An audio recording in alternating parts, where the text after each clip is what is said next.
Hey, this is Ina from Taproot Tarot, and I'm doing the tag today from Nova Mundi called Pair This Deck, and it's one that she started a long time ago and has just done a new video around the deck, the Weird Sisters Oracle, which you can see I did get as a result of that video. It's a great video. She's the queen of pairing, and she managed to pair this with a bunch of Marseille decks, which I found really impressive. But the one in the thumbnail that caught my attention was Tarot del Fuego, and you all, this pairs with Tarot del Fuego, and I was so surprised by that. She also pairs it with the Hexen Tarot, which is a deck where I could see a simple oracle being really useful. It's not a deck I have, but anyway, check out her vid. I will link it below. I have also seen this featured by Elizabeth from The More Intuitive Me on the best inner child work video I've ever seen. It was the first one that I saw that made it clear what inner child work is for. Right after I found a deck that I thought would be a great inner child deck. So I will be talking more about that video and the spread that she does in a future video, but I will link it down below as well. Definitely check it out. But the purpose of this tag is to take one deck and for whatever reason, pair it with a bunch of different decks to see what works. The one I'll be featuring is the In Dreams Oracle deck, and it's a US Games deck with artwork by Boris Indrikov. This isn't an artist I was previously familiar with, and I had never seen or heard of this oracle before. I'm not sure if that's just me or if this is just a lesser known oracle, but as soon as I saw it, I thought, wow, this will really pair well with a lot of more antique and older style decks that I prefer. Now, it is done in more of an Art Nouveau style, but a lot of the artwork reminded me more of some Renaissance art, like Hieronymus Bosch, for example, but without the cheekiness and satire of Hieronymus Bosch. So I thought I probably have a bunch of decks that would pair so well with this oracle deck. So I went ahead and ordered it. And let me know, have you heard of this before? Is it lesser known? Or was I just out of the loop? I'm not really sure. I don't know anything about it. I will show you a little bit about it before we begin. It has a guidebook. One of the complaints about this deck is that the guidebook is really simple, which I prefer. A lot of times I don't want an oracle deck that requires me, to read a whole chapter on each card. And it does have a system which stood out to me because in her video, Nova Mundi kind of makes a distinction between simpler oracles and ones with a more sophisticated system. Now, the sophistication she's talking about is a system like the Oracle of the Radiant Sun. So this deck doesn't reach that level for sure, but it does have a system that I found interesting. It categorizes the card into a few subjects. So the first one is play, and each of those subjects is then split into the 4 elements. So here is play with air or external events, play with fire or action, play with water or feelings and emotions, and play with earth and the material world. And if you are a follower of Vincent Pitisci, you will know that he used to teach conceptual blending, and this is an example of conceptual blending. So you take each of these different categories and then subcategorize them by their elements to come up with conceptually blended creative ideas. So play with external events is a message will change your life. Play with action is let go of your biases. And I do enjoy that there's a quote on each of them. Play with feelings is welcome new feelings and emotions, try something new. And play with material world is a new beneficial offer brings unexpected gain. A little bit fortune cookie-like, but I like that because the images are pretty complex, and having a little bit of a nudge with a simple guidebook that allows you to then gaze into the cards to receive, any intuitive messages that you might. I think that's a good thing. Now there is a typo in the book somewhere, which I fixed here. I'll just give you a close-up so you can see what it is. It's number 22. And I checked, and these parts are unique to this, number 22. It was just the titles. As soon as I did this, though, I regretted it because I have whiteout. And the reason I have whiteout is because of Calix at Moxie Journal. She did a really great example of how to modify your ritual planner. I'm not as creative as she is with journaling, but I do use the ritual planner, and I really love the idea that you can just white out things that don't work for you and put in another category. So I have whiteout because of that, and I will share that video since I mentioned it for sure. It's really helpful. And I thought about whiting out all of this and then rewriting it, but that would just make more of a mess. So we're keeping it like this. I suggest whiteout if you get this book to correct it. So let's move on to the cards and the pairings. At first I thought, you know, I'm getting way too many decks involved in this. Then I saw that Nova had 23 in her video. So then I was like, oh, let's grab a few more. And I think I went a little overboard and ended up with 24. So I'm not sure if I'll pair all of these, but we'll just check it out. I'm not as experienced at pairing or using oracle decks as she is, of course, so I'll be going mostly by vibes and visuals, and I would love to hear what you think about these pairings. Which ones are your favorites? So let's get started.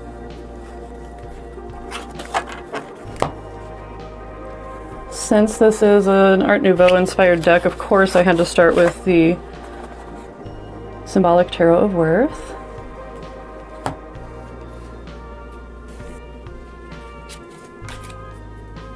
These work really nicely together.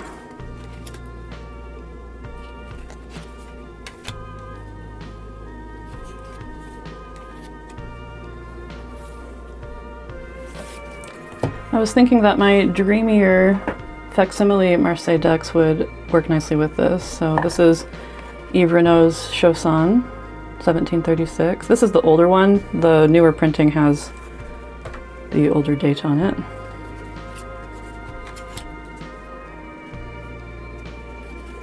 Not sure about this one, maybe. Yeah, that's a possibility.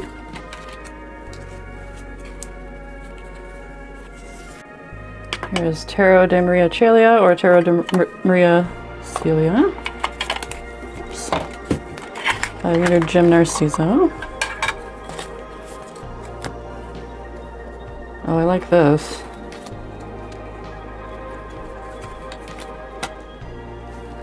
This is lovely.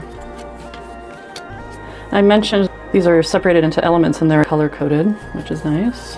Oh, look at that. Yeah, this is a good pairing.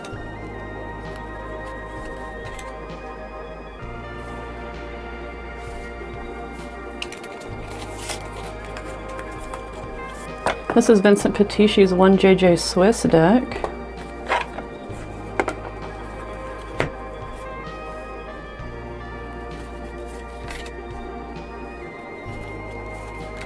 Oh yes, I like this. Wow.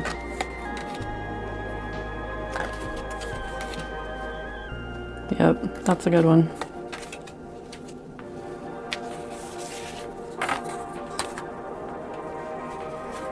The Mitelli Tarocchi.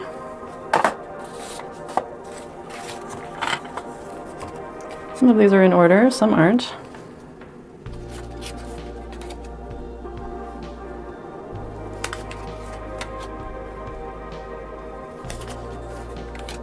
I think this is nice. Yeah, that is nice.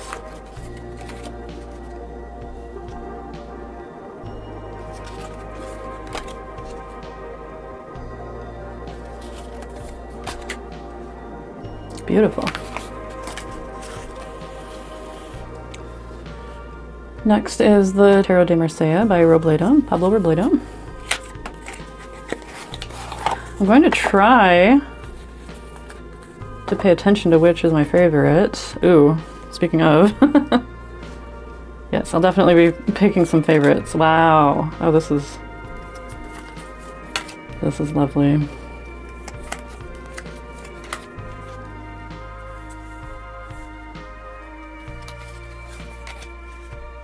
I think this does go nicely with some Marseille decks, doesn't it? It has kind of a timeless quality to it. There's a few cards that have a 20th century vibe, but others that have a Renaissance and even medieval vibe. You could see her as 1890s or 1930s, I think. Look at those, beautiful. Yes, this is a winner. Oh my gosh, let me do that again. This cardstock is my favorite. Let's try Le Tarot Archétypal.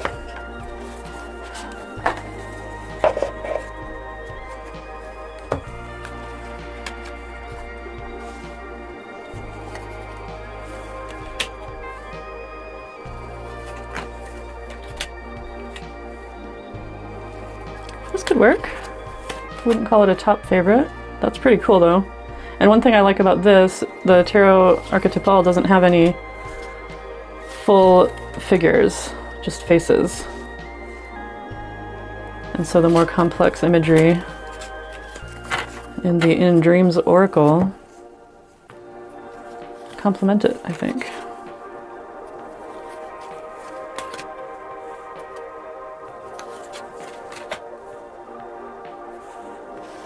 I like this with golden decks, so let's try the Golden Tarot of Marseille by Scarabeo.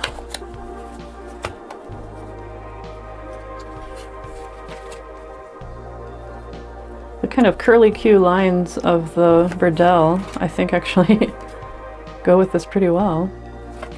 I don't think I have the Universal Marseille handy, but that one, because of the curly lines, might actually go with this as well. Not my favorite pairing, but it works. Yeah, I'm all over the place with these cards. This is the Marseille Vintage Tarot by Anna Maria Marsucci. Ooh, this I like. Yeah, I like this a lot.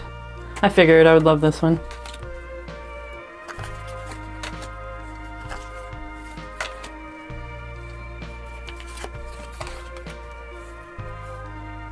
I'm debating whether to write some keywords on this so I don't have to use the guidebook.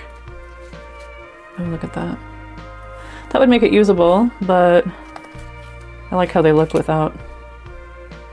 Yeah, that's a good one. Here's Deviant Moon's Lombardy Tarot by Edoardo Dotti. Ooh, okay.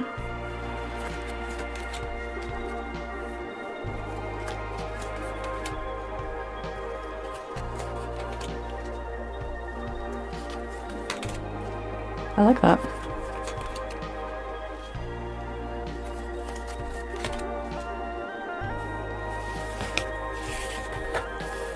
Here's the Grandatea. These backs fit the vibe for sure. This isn't a deck that I know how to use, but I like it.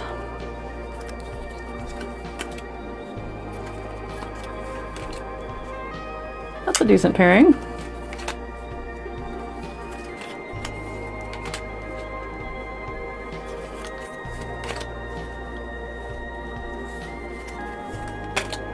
Yeah, that does look nice. And I think more kind of confusing or lesser known decks like this benefit from an oracle. This is an RWS deck, so I don't use it much, but I thought the Golden Tarot by Cat Black would be a fun option to check out. Ooh. Yeah, that looks good. I can already tell. Oh, wow.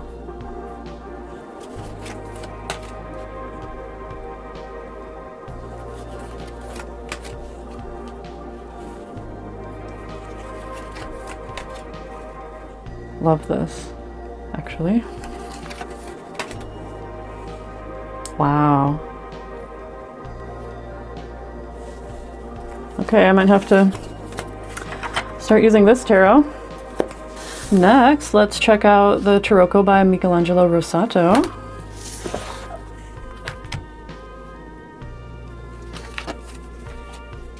Oh, look at these colors. Yep, I like this one. They both span time periods.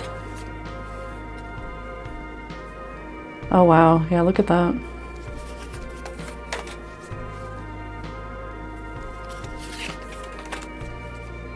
Very cool.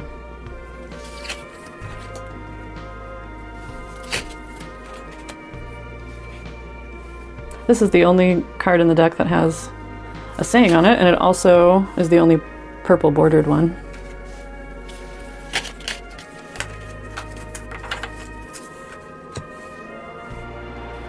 Yeah, this is gorgeous. Oh gosh, love.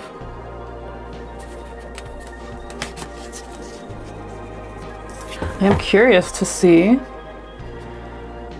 if the Medieval Feathers Tarot by Alejandro Rojan will work. I don't use this one a lot because of the keywords, but I love it so much because of the art. This is gorgeous together. Wow. Okay, dang it. How am I gonna choose my favorites?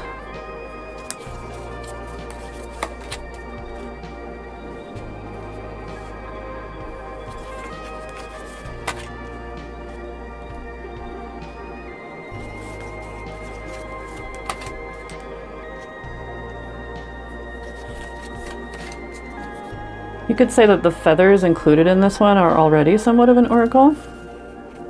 So what do you think? Is this too much information for a reading?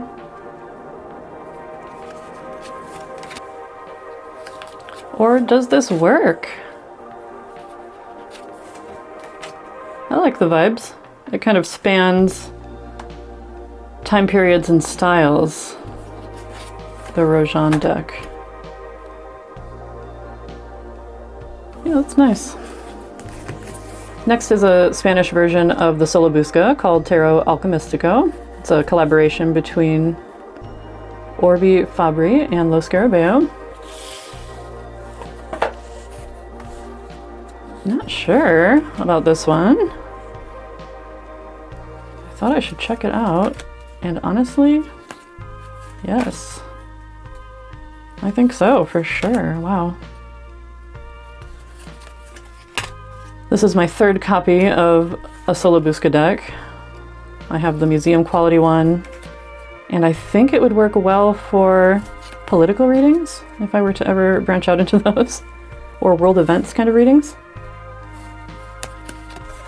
And so I bought the mini that has white borders so I can write some keywords around it, because this has a whole new set of triumphs to learn. And then this one I thought would be a more usable copy. Wow, I do like this. For sure. And like I said, I thought my more dreamy facsimiles might be a good match, so here's the Tarot of Paris.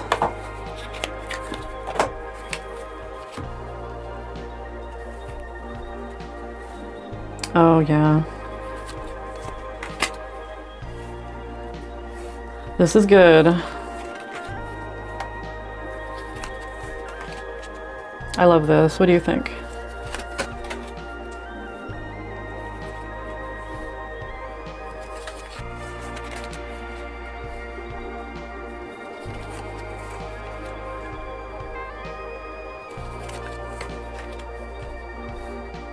Nice. This is a facsimile of the Convert by Cartamundi, and I have to say that this deck has given me a new appreciation for the Convert.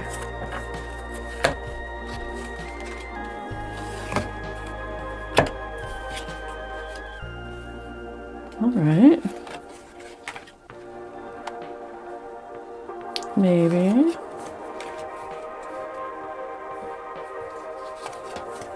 This is more cream colored in real life, the background. And these blues go really nicely. So I have to say I'm liking it better in person than I am on camera. I should fix my camera settings so that the colors aren't so bright. But I do like this.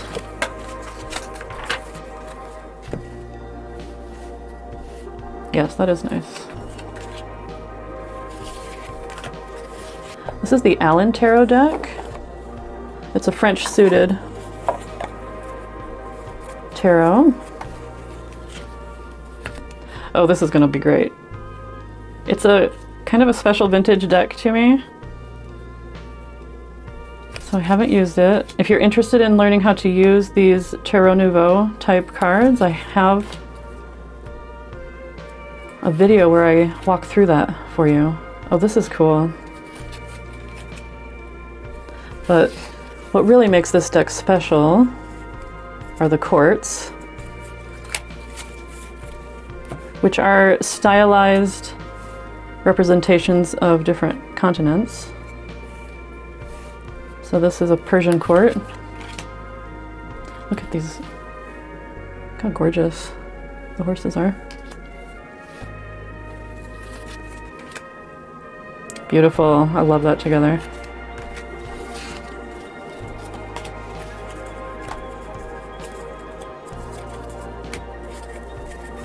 This was made, I think, in the 1920s, so it's a little stereotypical, but not in a super disrespectful way, I don't think. Then here's a Spanish court.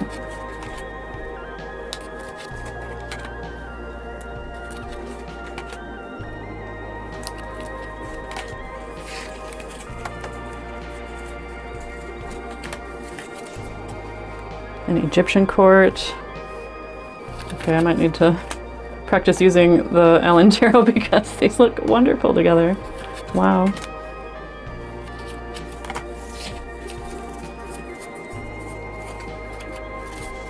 And a Japanese court.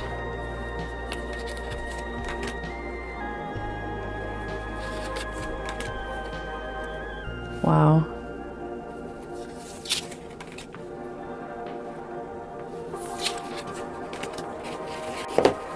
Here is the Tarocco Indovino. I've featured a copy of this that came with a magazine before, and this is another little bit nicer version of it. So my plan is to write down the translations of the Italian keywords on the other version and keep this one for use. But these have some more continental cartomantic meanings to them. So I think this will be a cool deck to incorporate. And I think this goes great with this oracle. Look at that. Yep, that's cool. The Vieux Jacques Vieuville, which I just put in order for a recent video. Oh, this is probably my favorite of the facsimiles so far. This is nice. The Jacques Vieuville has so many things that are just kind of like switched around and nonsensical. It would be a great dream deck. Yeah, that's cool. Beautiful. And Yves Reynaud's Bashir.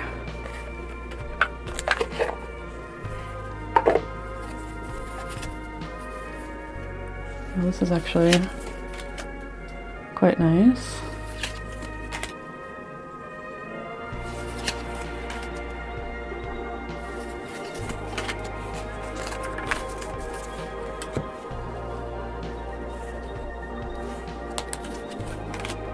Yep, I do like this. Again, unfortunately, these colors are coming out a lot more neon than they actually are.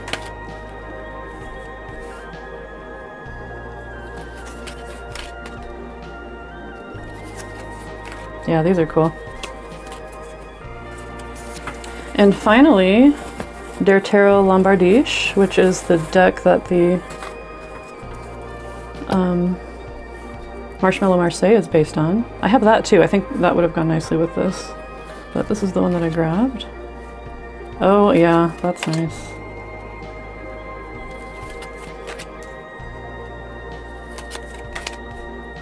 Between this and the Deviant Moon Dotti Lombardy Tarot, I'd probably go with this. Although they both went nicely together.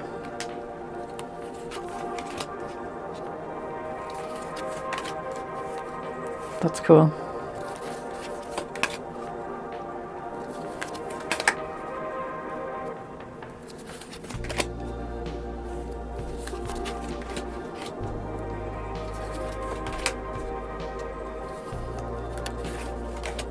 Beautiful. Well, I got through all, I think, 24 decks without running out of battery. What do you think? I think this oracle is gorgeous and has a lot of potential for pairings. As far as my favorites, I have a big pile of favorites, but I'm going to say between how often I am likely to use them, these are going to be my top. I thought the Cat Black Golden Tarot was gorgeous. The Symbolic Tarot of Wirth and the Indovino were amazing, but I just don't use those as much. This has to be one of my top ones too. Michelangelo Rossato's Tarocchi, for sure. And then honorable mention to the Allen Tarot. That was absolutely gorgeous, and I need to learn this deck. Like I said, if you want a Nouveau Tarot list of meanings, I will post a video that has one for you in case you're curious.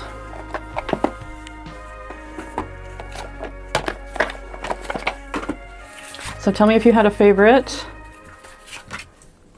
or what you might pair this deck with. Have you heard of this deck? Was I just out of the loop, or is it really kind of a cool find? What do you think? As always, I sure appreciate you joining me today. And I will look forward to talking to you next time. Bye.